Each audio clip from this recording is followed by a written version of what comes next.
The heart of the Buddha's teaching. The 7 factors of awakening. The 7 factors of awakening, sapta-bodhyanga, are mindfulness, investigation of phenomena, diligence, joy, ease, concentration, and letting go. Bodhyanga is made up of 2 words, body and anga. Body. Awakening, enlightenment, comes from the root bud, which means, oh, wake up. To be aware of what is going on within and all around you. A Buddha is he who is awakened. Anga means limb. Sapta-bodhyanga can also be translated as the 7 limbs, or factors, of enlightenment. After sitting in meditation at the foot of a ficus religiosa, known by Buddhists as the Bodhi tree, when the morning star arose, the Buddha realized enlightenment and said, "How amazing that all living beings have the basic nature of awakening, yet they don't know it. So they drift on the ocean of great suffering lifetime after lifetime." It means that the potentialities of the 7 factors of awakening are already in us, but we don't know it. It is said that the Buddha was reluctant at first to share the insight he experienced under the Bodhi tree. Only after continuing his meditation did he realize that many beings would benefit if he offered concrete ways to help them wake up. The 7 factors of awakening offer a description of both the characteristics of awakening as well as a path to awakening. Imagine a tree with 7 large limbs, each representing 1 factor of awakening. Every year, each of these branches grows longer and sends out new shoots with new leaves. Enlightenment is growing all the time. It is not something that happens once and is then complete. It is reassuring that the Buddha regarded joy and ease among these 7 elements. The first and main factor of awakening, the first limb of the Bodhi tree, is mindfulness, smriti. Smriti literally means remembering, not forgetting where we are, what we are doing, and who we are with. Mindfulness always arises in the context of a relationship with ourselves, other people, or things. It is not something we keep in our pocket and take out when we need it. When we see a friend on the street and recognize her, we have not taken recognition out of our pockets. It arose in the context of the situation. Our breathing, walking, movements, feelings, and the phenomena around us are all parts of the relationship in which mindfulness arises. With training, every time we breathe in and out, mindfulness will be there, so that our breathing becomes a cause and condition for the arising of mindfulness. You might think, am the cause for mindfulness being present? But if you look around, you will never find the telephone ring, the clock chime, your teacher, and your sangha can be favorable causes for mindfulness being present. Imagine yourself doing walking meditation on a beach, when suddenly the thought arises, oh, I have enough money in the bank. If you return your awareness to your feet making contact with the sand, that is enough to bring you back to the present moment. You can do this because you have practiced walking meditation before. But it is your feet and not that remind you to be present. In the discourse on the 4 establishments of mindfulness, the Buddha asks, if you practice the 4 establishments of mindfulness, how long will it take to become enlightened? First he answers, even years. But then he says, it can be as short as half a month. It means that awakening is always available. It only needs favorable conditions. The sun is there, even when it is behind the clouds. The Buddha said, why? Practicing the 4 establishments of mindfulness, you will realize the 7 factors of awakening. Investigation of phenomena, dharma pravakaya, is the second factor of awakening. We humans love to investigate things. Often we want the results of our investigations to fit a certain mold or prove a certain theory, but at times, we are open and allow things simply to reveal themselves. In the latter case, our knowledge and our boundaries expand. When we want to investigate the bud on the branch of the tree, we might ask, here have you come from? Where are you going? Are you really that small? The bud might reply, will grow into a leaf, green in the summer, orange in the fall. Then I will fall to the earth, and in 2 years I'll become a part of the earth. I am really not small. I as large as the earth. With mindfulness, investigation takes us deeply into life and into reality. The third factor of awakening is virya, which means energy, effort, diligence, or perseverance. Energy comes from many sources. Sometimes, just thinking about what we might gain in the future gives us energy. In Buddhism, the sources of our energy are mindfulness, investigation, and faith in the practice. When we look deeply, we see that life is a miracle beyond our comprehension. But for many young people today, life is meaningless. Many thousands of young people commit suicide every year. In some countries, more young people die from suicide than from traffic accidents. We need to help young people cultivate the life energy that comes from experiencing the wonders of life. We need to help their lives have meaning. Even if we are in pain, if we can see meaning in our life, we will have energy and joy. Energy is not the result of good health alone or the wish to achieve some goal,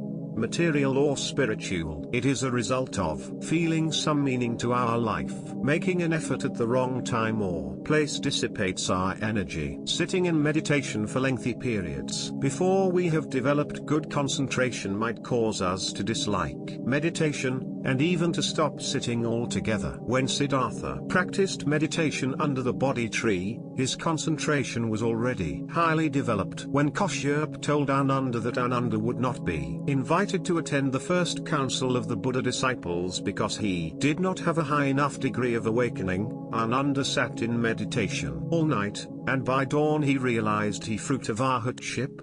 When Ananda arrived at the council, Kashyapa and the others recognized that he had had a breakthrough. His shining presence was proof enough. The fourth factor of awakening is ease. Prashrabdha. Diligence is always accompanied by ease. In the so-called third world, one often feels more ease than in the developed countries of the first world. Here, everyone is under enormous pressure, and people need stress reduction programs. Their stress comes from constant thinking and worrying and from their lifestyles. We have to learn ways to bring our energy from our head down to our abdomen. At least once every 15 minutes, we need to practice letting go. When we are sick, we stay in bed and do nothing. Often we don't even eat or drink. All of our energy is directed toward healing. We need to practice resting even when we are not sick. Sitting meditation, walking meditation, and mindful eating are good opportunities for resting. When you feel agitated, if you are able to go to a park or a garden, it is an opportunity for rest. If you walk slowly and remember to take it easy,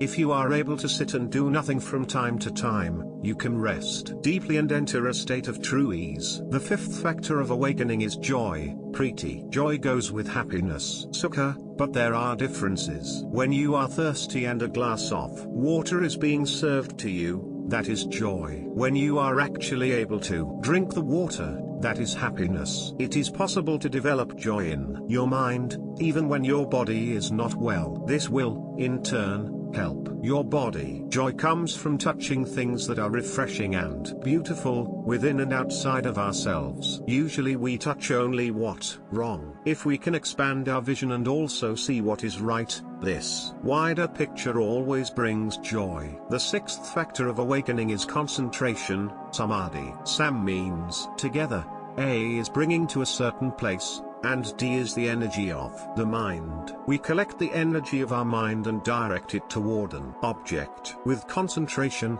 our mind is one-pointed and still, and quite naturally it stays focused on one object. To have mindfulness, we need concentration. Once mindfulness is developed, concentration, in turn, becomes stronger. Concentration is not wholesome in itself. A thief needs concentration to break into a house. The object of our concentration is what makes it beneficial or not. If you use meditative concentration to run away from reality, that is not beneficial. Even before the time of the Buddha, many meditators practiced concentration to remove themselves from the world. Practicing this kind of concentration, the Buddha was not able to liberate himself from suffering. So he learned to use his concentration to shine light upon his suffering, and he was able to go deeply into life and develop understanding, compassion, and liberation. The seventh factor of awakening is equanimity, or letting go. Upeksha. Equanimity is an aspect of true love. It is far from indifference. Practicing equanimity, we love everyone equally. In the Kakakupama Sutta, example of the saw, the Buddha says, "Then if robbers cut your limbs off with a saw, if anger arises in you, you are not a follower of my teachings." To be a disciple of the Buddha, your heart must bear no hatred, you must utter no unkind words, you must remain compassionate, with no hostility or ill will.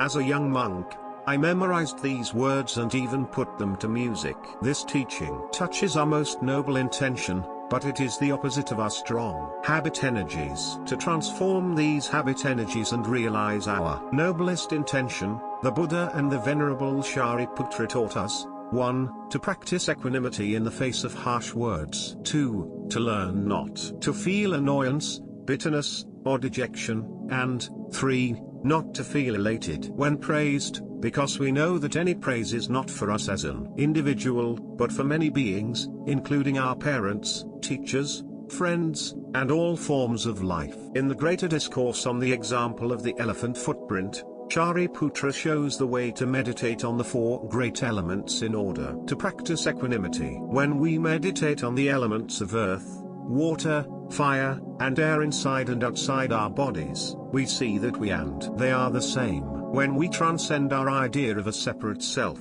our love will contain equanimity, knowing that we and others are truly the same. These 7 factors are limbs of the same tree. If mindfulness is developed and maintained, the investigation of phenomena will meet with success. Joy and ease are wonderful feelings nourished by diligence. Concentration gives rise to understanding. When understanding is there, we go beyond comparing, discriminating, and reacting, and realize letting go. Those who arrive at letting go have the bud of a half smile, which proves compassion as well as understanding. The 7 factors of awakening, if practiced diligently, lead to true understanding and emancipation. The Buddha said that the 4 immeasurable minds of love practiced with the 7 factors of awakening bring complete, perfect enlightenment. The 7 factors of awakening are, therefore, the practice of love.